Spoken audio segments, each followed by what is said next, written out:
سڵاو ڕێز بۆ ئێوە بینەرانی خۆشەویستی تەلەڤیزیۆنی کۆمەڵە بە یارمەتی ئاڕۆیان یاوکار ماتومەتەوە خزمەتان بۆ پێشکەشکردنی گەشتی هەواڵەکانی سەرلەبەیانی ئەمڕۆی پێنجشەممە. سەرەتا سەردێڕی چەند هەواڵ. ناڕەزایەتی کەمپەینی مافی مرۆڤ ئێران لە ئاست حکمی ئەعدامی وریشا مرادی. دوورخستنەوەی نەرگس فیداکار لە خوێندن لە زانکۆی ورمێ. خۆکوژی سیویە قوتابی لە سەرەتای ساڵی 1403 هەتاویەوە تا مانگی خەزەڵوەر لە کوردستان و ئێران. ئۆپراسیۆنی هێزەکانی سووریای دموکراتیک دژ بە داعش لە ڕۆژاوای کوردستان.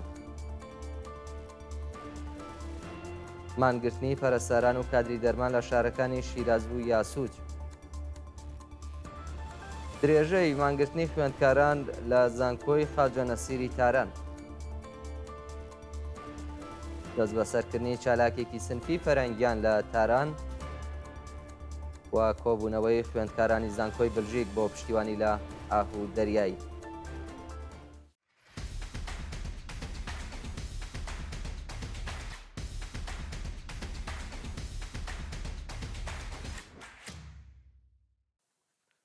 درێژەی هەواڵەکان.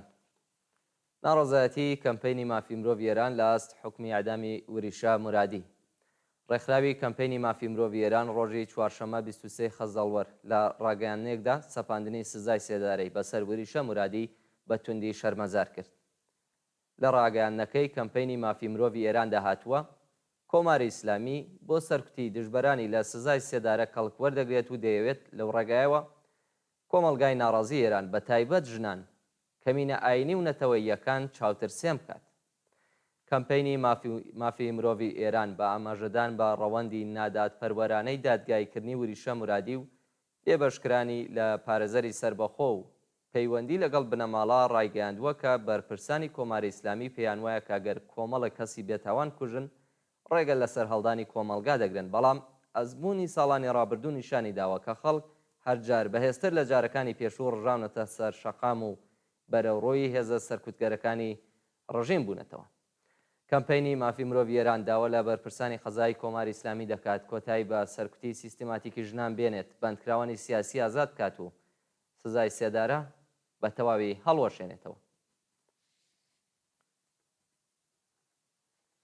دوورخستنەوەی نەرگس فیداکار لە خوێندن لە زانکۆی ورمێ. نەرگس فیداکار خوێندکاری ترمی حوتی بواری ئابووری لە زانکۆی ورمێ بۆ 2 ترمی دیکە لە پرۆسەی خوێندن دوورخرایەوە. نەرگس فیداکار لە سەردەمی شۆڕشی ژینا دەست بەسەر و بۆ ماوەی 4 ترم لە خوێندن دوورخرایەوە.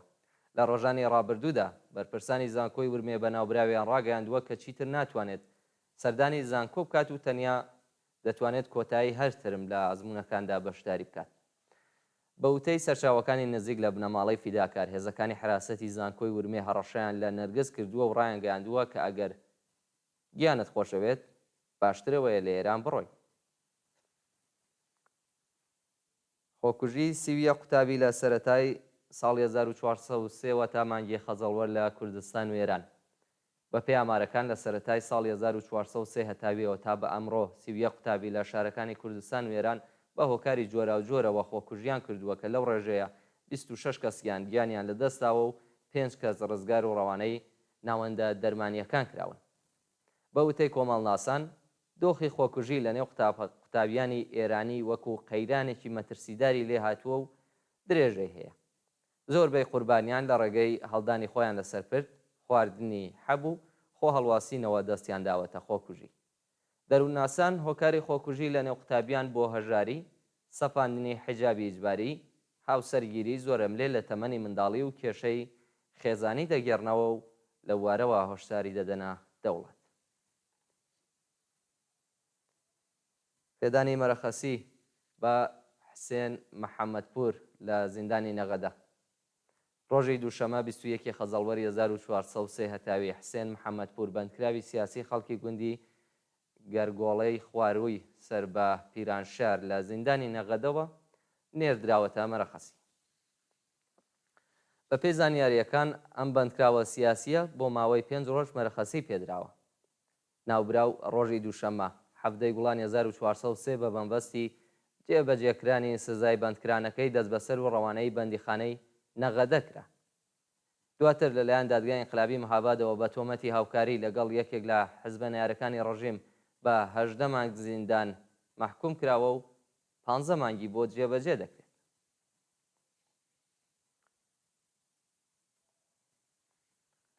ئۆپراسیۆنی هێزەکانی سووریای دموکراتیک دژ بە داعش لە ڕۆژاوای کوردستان.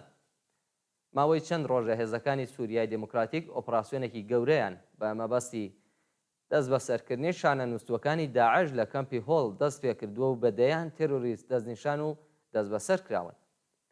بەپێی راپۆرتی میدیاکانی ڕۆژاوای کوردستان ئۆپراسیۆنی ئەمنیەتی هەمیشەیی بۆ دەستنیشانکردنی شانە نووسوەکانی داعش لە کەمپی هۆڵ و ڕزگارکردنی دیلە ئیزەدیەکانی دەستی و گروپە تێرۆریستیە دەستی پێکردووە.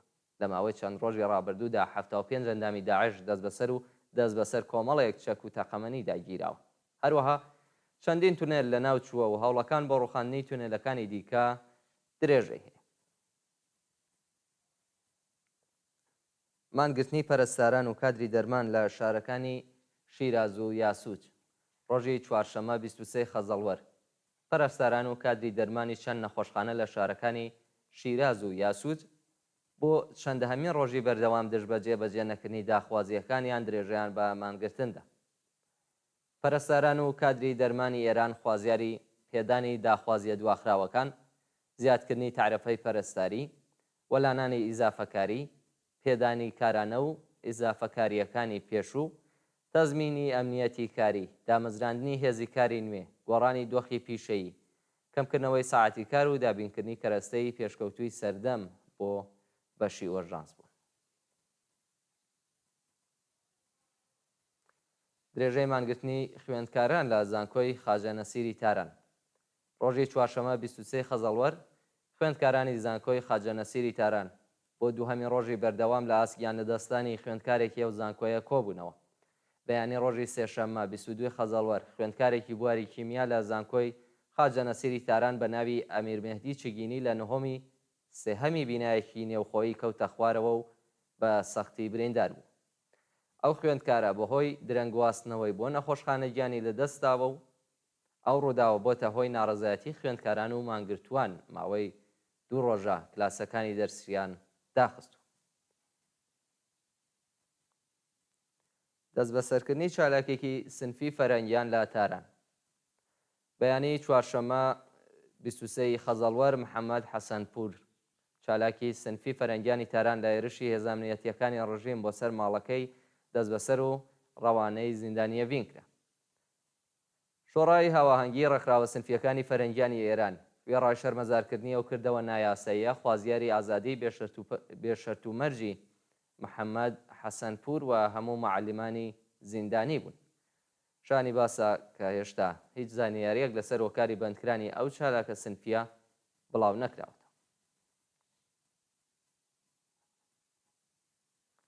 سەپاندنی سزای سێدارە بەسەر 6 تۆمەتباری پەروەندەیەک باتان. بابەک پاک نییە. پارێزەری دادگستەری ڕۆژەی چوارشەمە 23 خەزەڵوەر ڕایگەیاند کە میلاد ئارمون، عەلیڕەزا کەفایی، ئەمیر محەممەد خۆشێقباڵ، نەوید نەجاران، حسێن نیعمەتی و عەلیڕەزا بەرمەرسپورناک لەلایەن دادگای ئینقلابی تارانەوە بە ئێعدام محکوم کراون. ئەو شەش بەندکراوەی سەردەمی شۆڕشی ژینە ماوەی 2 ساڵە بە تۆمەتی بێبنەمای کوشتنی بەسیجیەک بە ناوی ئارمان عەلیوێردی زیندانی کراون و لەو ماوەیەدا بە مەبەستی دانپێدانانی زۆرەملێ بە سەختی ئەشکەنجەوازار دراون. ڕۆژی چوارشەمە دادگای یەکی تاوانەکانی تاران سزای سێدارەی بەسەریاندا سەپاند، بەڵام سەرۆکی دادگا لەگەڵ ئەو بڕیارە دژایەتی کردووە و دەنگی کەمینەی بۆ سزایە دەرکردووە. بەوتەی بابەک پاک نییە دەتوانن داوای پێداچوونەوە بە پەروەندەکە بکەن و ئێستا چاوەڕێی بڕیاری سەرۆکی دادگان. شانی باسە کە دادگای تاران هێشتا بەڵگەیەکی سەلمێنەری بۆ تاوانبار ناساندنی ئەو شەش گەنجە نەدۆزیوەتەوە، بەڵام ئیتلاعاتی سوپای پاسداران گوشاری خستۆتە سەر قازی پەروەندەکان و هەوڵەدا 6 بێتاوان لە سێدارە بدات.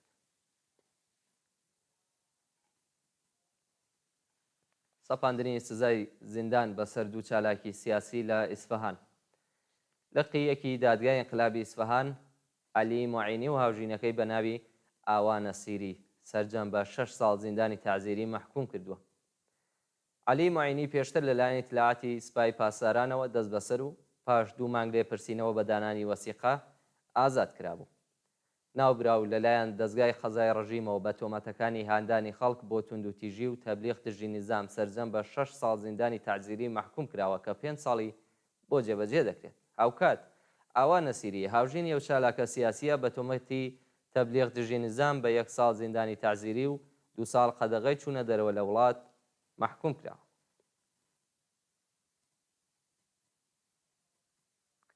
کۆبوونەوەی خوێندکارانی زانکۆی بلژیک بۆ پشتیوانی لە ئاهوو دەریایی.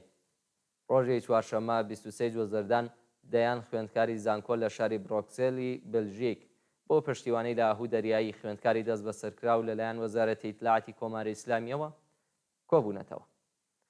بە پێو وێنانەی لە تۆڕە کۆمەڵاتیەکان بڵاوکراوەتەوە دەیان خوێندکاری کرد لە شاری برۆکسێل لە بەردەم باڵوێزخانەی کۆماری ئیسلامیدا کۆبوونەتەوە و جلیان لەبەر خۆیان داماڵی. خوێندکارانی بلژیکی هاوشێوەی ئاهوو دەریایی بۆ ناڕەزایەتی دەربڕین خۆیان ڕوود کردوێتەوە بە وتنەوەی درۆژخوازیاری ئازادی ئەو ژنە دژبەرەی حجابی ئیجباری و کۆتایی هێنان بە سەرکوتی ژنان لە ئێران بوو.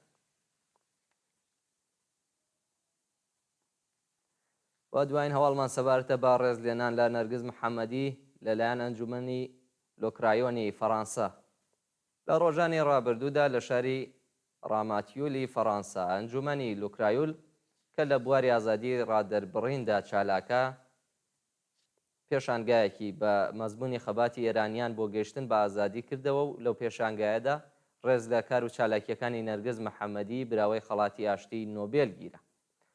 لەو پێشانگایەدا دەیان کاری هوەری و کاریکاتۆر بە مەزموونی خەباتی خەڵکیێران بۆ گەیشتن بە ئازادی پیشانی خەڵک و چالاکانی سیاسی و مافی مرۆڤ درراوە. هەروەها چەندین بابەت شعر لە بەندکراوانی ژن لە زیندانەکانی ئێران خوێندراوەتەوە و لەلایەن بەشداربووانەوە پێشوازی لێکراوە. لە کۆتایی ئەو چالاکیەدا شیرین ئەردەکانی پارێزەری بنیادی نەرگز محەممەدی خوازیاری ئازادی هەموو بەندکراوانی سیاسی دەستڕاگەشتنی بەندکراوانی نەخۆش بە دەرمان و هەڵوەشانەوەی سزای ئێعدام. بەڵێ بینەرانی خۆشەویست گەشتی هەواڵەکانتان پێشکەشکرا. کات و ساتێکی خۆش بخۆ.